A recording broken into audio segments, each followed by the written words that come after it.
Bismillahirrahmanirrahim. Assalamualaikum warahmatullahi wabarakatuh. Perkenalkan, nama saya Elma Mutmainah dengan NIM M1D1200014 dari Prodi Teknik Lingkungan Fakultas Sains dan Teknologi Universitas Jambi. Di sini saya akan menjelaskan mengenai sifat wajib bagi Allah, sifat mustahil bagi Allah, sifat yang harus dimiliki oleh Allah, sifat wajib dan mustahil bagi Rasul, serta sifat yang harus dimiliki oleh seorang Rasul. Baik, yang pertama saya akan menjelaskan mengenai sifat wajib bagi Allah. Sifat wajib bagi Allah sendiri terdiri dari 20 sifat. Yang pertama itu adalah wujud, yaitu ada. Berarti Allah itu nyata dan ada. Walaupun dia tidak terlihat, eh, tapi dia selalu berada di sekitar kita dan selalu melihat kita. Lalu yang kedua yaitu kidam. Kidam itu artinya awal atau terdahulu. Nah, jadi jauh sebelum adanya manusia, malaikat, jin, setan, nah Allah itu ada. Jadi sebelum kita diciptakan, Allah itu lebih dahulu ada. Nah, selanjutnya adalah baka. Bako itu adalah kekal, yang dimana ketika manusia itu bukan makhluk yang kekal, ketika malaikat, rasul itu bukan makhluk yang kekal. Nah, Allah itu merupakan uh, sesuatu yang kekal. Allah itu dia tidak bisa dihancurkan oleh apapun, tidak bisa pergi begitu saja. Lalu yang keempat adalah mukhalafatul lil hawadisi, yang artinya berbeda dengan makhluk ciptaannya. Jadi uh, Allah menciptakan makhluk ciptaannya seperti manusia, jin, malaikat. Nah, Allah sendiri berbeda. Jadi kita tidak bisa menyamakan wujud dari makhluk ciptaannya terhadap Allah itu sendiri.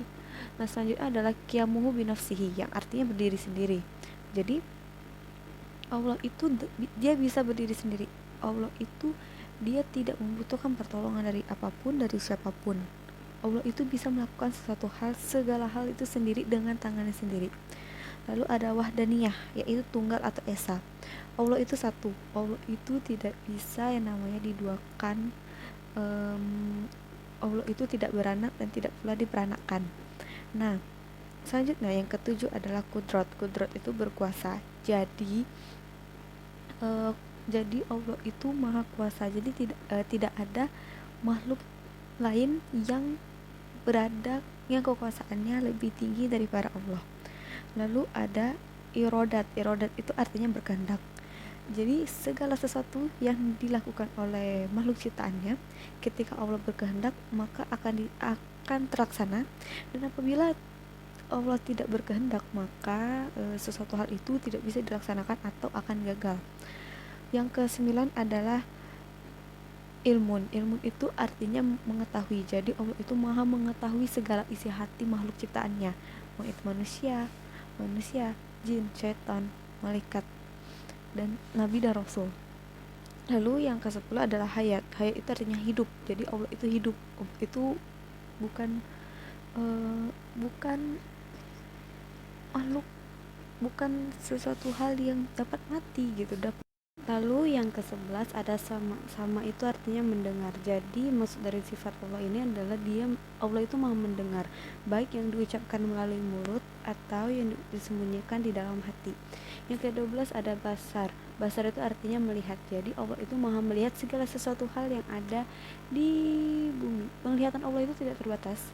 Jadi apapun yang terjadi di dunia ini Allah lihat, walaupun tampak tampak tak kasat mata di penglihatan manusia. Lalu yang ke-13 ada kalam. Kalam itu artinya berfirman. Jadi Allah itu berfirman, dia bisa berbicara atau berkata-kata secara sempurna tanpa bantuan dari apapun. Terbukti dari firman Allah di Al-Qur'an, di kitab-kitab yang diturunkan oleh para nabi. Lalu yang ke-14 ada qadiran. Qadiran itu artinya berkuasa. Jadi Allah itu maha kuasa dari atas segala hal, atas segala sesuatu yang ada di dunia ini, di alam semesta ini. Yang ke-15 ada muridan. Muridan itu artinya berkehendak. Jadi maksud dari ini, jikalau Allah menakdirkan suatu perkara, maka tidak ada yang bisa menolak dari kehendaknya. Nah, yang ke-16 itu ada aliman. Aliman itu mengetahui. Jadi Allah itu maha mengetahui segala isi hati manusia, segala perilaku manusia, segala hal yang tampak maupun tak tampak dari penglihatan kita. Tidak ada suatu makhluk pun yang bisa menandingi pengetahuan dari Allah Subhanahu wa taala. Lalu yang ke-17 ada hayan. Hayan itu artinya hidup. Nah, jadi maksud dari sifat ini adalah Allah itu merupakan zat yang hidup dan tidak akan pernah mati. Dia tidak akan pernah tidur ataupun tidak pernah lengah sedikit pun. Lalu yang ke-18 ada sami'an. Sami'an itu mendengar. Jadi Allah itu maha mendengar segala pembicaraan manusia, permintaan ataupun doa-doa dari hambanya. Lalu yang ke-19 ada basiron. Basiron itu artinya melihat. Jadi Allah itu melihat setiap benda yang ada. Allah itu melihat gerak-gerik kita. Makanya kita itu selalu diperintahkan untuk berbuat yang baik. Dan yang terakhir adalah mutakaliman. Mutakaliman itu artinya berfirman atau berkata-kata. Nah, sama seperti kalam tadi, mutakaliman juga artinya berfirman. Jadi firman Allah itu terwujud melalui kitab-kitab suci yang diturunkan oleh para nabi. Lalu selanjutnya ada sifat mustahil bagi Allah. Sifat mustahil ini adalah kebalikan dari sifat wajib, yang artinya tidak mungkin terdapat kepada Allah Subhanahu wa taala. Oke, yang pertama itu adalah Adam. Adam itu artinya tiada, kebalikan dari wujud, yang artinya Allah itu tidak mungkin tiada, dia tidak mungkin tidak ada, dia tidak mungkin hilang. Lalu yang kedua adalah hudus. Hudus itu artinya bisa diperbaharui atau ada yang mendahului. Nah, pasti kebalikan dari kidam, artinya Allah itu sang pencipta. Lalu yang ketiga adalah fana. Fana itu artinya binasa, kebalikan dari sifat yang kekal. Jadi Allah itu tidak mungkin dia binasa, dia tidak mungkin mati karena Allah itu akan abadi. Lalu yang keempat adalah mumahatatu tuhulil hawadisi, yang artinya menyerupai makhluknya. Jadi Allah itu tidak mungkin dia menyerupai makhluknya, tidak mungkin ada sesuatu hal yang bisa menyerupai atau menandingi Allah. Selanjutnya itu adalah qiyamuhu bi khairih. Qiyamu bi khairih itu artinya berdiri dengan yang lain. Nah, Allah itu dia tidak perlu apapun, dia tidak perlu orang, tidak butuh hal yang lain. Dia bisa mewujudkan, bisa mengatur segala sesuatu secara sempurna tanpa bantuan dari orang lain. Tentu qiyamuhu bi khairi itu merupakan sifat yang mustahil. Lalu selanjutnya adalah ta'adud. Ta'adud itu artinya lebih dari satu. Nah, tidak mungkin itu kebalikan dari wahdaniyah. Allah itu esa, Allah itu tunggal, Allah itu satu. Dia tidak mempunyai sekutu dan tidak beranak dan tidak pula diperanakan.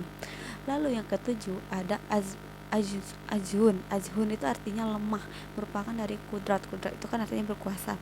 Allah itu tidak mungkin lemah karena Allah Subhanahu wa taala itu berkuasa atas segala sesuatu hal. Lalu yang kedelapan adalah karahah. Karahah itu artinya terpaksa, berkebalikan dengan sifatnya Allah yang maha berkehendak atas segala sesuatu. Lalu yang kesembilan itu adalah jahlun. Jahlun itu artinya bodoh, karena Allah itu maha sempurna. Allah itu menciptakan segala sesuatu hal, alam semesta beserta isinya. Mustahil kalau Allah memiliki sifat jahlun atau bodoh. Lalu yang ke-10 adalah mautun. Mautun itu artinya maut. Nah, Allah ini tidak mungkin memiliki sifat maut karena Allah itu tidak akan pernah mati dan dia akan kekal sampai kapanpun. Lalu yang ke-11 adalah syamamum. Syamamum itu artinya tuli. Nah, Allah itu maha mendengar segala isi hati umatnya, mau itu yang diucapkan ataupun yang tidak diucapkan, ataupun yang di dalam hati, yang tampak ataupun disembunyikan. Nah, lalu yang ke-12 itu adalah ama. Ama itu buta, kebalikan dari sifat Allah yang maha melihat. Mustahil kalau Allah itu buta dan tidak bisa melihat apapun. Allah itu bahkan dia bisa melihat hal yang kecil yang disembunyikan dari umatnya pun dia bisa melihat. Lalu yang ke-13 adalah bakamum. Bakamum itu artinya bisu. Nah, Allah itu maha berfirman dengan sempurna dan terbukti dengan terciptanya kitab suci melalui para nabi. Yang ke-14 adalah kaunuhu azizan, yang artinya lemah. Nah, Allah itu tidak mungkin lemah karena Allah itu Maha Sang Pencipta alam semesta ini dan seisinya, serta mempunyai kuasa yang tinggi atas segala sesuatu hal di dunia ini. Lalu ke-15 adalah kaunuhu karihan, yang artinya Allah, yang intinya terpaksa. Nah, Allah ini dia berkehendak atas segala sesuatu tanpa ada sedikit pun orang yang bisa mencegah ataupun terpaksa. Lalu yang ke-16 adalah kaunuhu jahilan. Kaunuhu jahilan itu adalah bodoh, sama yang seperti yang tadi. Jadi Allah itu Maha mengetahui, Maha melihat segala sesuatu hal yang ada di alam ini. Mustahil kalau Allah itu mempunyai sifat bodoh. Lalu yang ke-17 adalah kaunuhu mayitan. Kaunuhu mayitan itu artinya dia mati. Nah, Allah itu tidak mungkin mati karena Allah itu kekal dan abadi sampai kapanpun.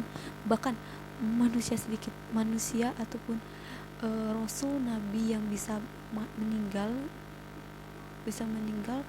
Allah itu nggak bisa gitu. Jadi Allah itu tidak pernah tidur, dia mengawasi hambanya setiap waktu dari kita bangun sampai kita tidur lagi. Lalu yang ke-18 adalah kaunuhu asama, ya artinya sama seperti tadi, artinya tuli, karena Allah itu Maha mendengar dan pendengaran itu tidak terbatas meliputi segala hal. Yang ke-19 adalah kaunuhun amma. Kaunuhun amma itu artinya buta, kebalikan dari sifat wajib Allah yang Maha sempurna dengan penglihatannya. Yang terakhir adalah kaunuhu abkama, yang artinya sifat bisu, karena Allah Subhanahu wa taala berfirman dan kata-kata yang sempurna malah sudah tertuang di dalam kitab sucinya yang diturunkannya melalui para nabi dan rasul. Lalu selanjutnya saya akan menjelaskan mengenai sifat wajib bagi Rasul. Sifat wajib bagi Rasul ini gak banyak seperti sifat wajib bagi Allah yang ada 20. Sifat wajib bagi Rasul, Nabi dan Rasul itu ada 4, yaitu sidik, amanah, tabligh, fatonah. Yang pertama itu adalah asidik. Asidik itu artinya selalu berkata benar, selalu berkata jujur. Nah, seorang Rasul itu pasti dia jujur karena dia merupakan utusan dari Allah untuk menyebarkan syariat atau ajaran-ajaran dari Allah. Maka dari itu tidak mungkin seorang rasul itu dia tidak jujur, karena dia mempunyai tugas untuk mengajarkan para umat atau hamba Allah untuk ke jalan yang benar. Lalu yang kedua adalah amanah. Amanah itu artinya dapat dipercaya. Jadi semua perkataan Rasul, semua perbuatan Rasul itu dapat dipercaya. Dapat dipercaya berarti dia tidak mungkin untuk bersifat tidak amanah. Lalu yang ketiga adalah at-tabligh. At-tabligh itu artinya menyampaikan wahyu. Jadi setiap Rasul Allah itu dia pasti bertugas untuk menyampaikan wahyu dan tidak ada satupun wahyu yang boleh disembunyikan. Atau seperti yang pernah diriwayatkan oleh Sayyidina Ali berkata, demi zat yang membelah biji dan melepas nafas, tiada yang disembunyikan kecuali pemahaman seseorang terhadap Al-Quran. Dan yang terakhir adalah fatonah. Fatonah itu memiliki kecerdasan yang tinggi. Jadi seorang nabi, seorang rasul itu mereka pasti pintar atau bisa dibilang memiliki kecerdasan yang tinggi, diberikan oleh Allah itu supaya mereka dapat memerangi kaum yang tidak berada di jalan Allah dan mengajak para umatnya Allah itu untuk berada di jalan yang benar, yaitu jalan yang diridhoi oleh Allah Subhanahu wa taala. Baik, selanjutnya saya akan menjelaskan mengenai sifat mustahil bagi Rasul. Sifat mustahil bagi Rasul pun ada 4.